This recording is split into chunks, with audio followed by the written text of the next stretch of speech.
موجودة قرح الفم أو اللسان، وأيضا رائحة الفم الكريهة. زي ما اتفقنا أن رائحة الفم الكريهة قد يكون السبب من الأسنان، قد يكون السبب من المعدة، وقد يكون السبب من القرح أو التقرحات اللي موجودة في الفم.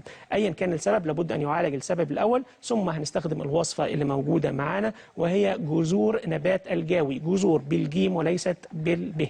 جذور نبات الجاوي هتمضغ بعد الأكل، تمضغ بعد الأكل زي اللي بانا كده، تمضغ بعد كل وجبة. وأيضا هنكون معانا أوراق الميرامية والبابونج. أوراق الميرامية والبابونج بكميات متساوية، هتغلى جيدا لمدة 10 دقائق، هتصفى وهنستخدمها مضمضة 3 مرات يوميا. هتبقى موجودة عندي في زجاجة ونستخدمها مضمضة لتطهير الفم. دي من الأشياء الجيدة جدا بالنسبة لتطهير الفم وبالنسبة لإزالة رائحة الفم.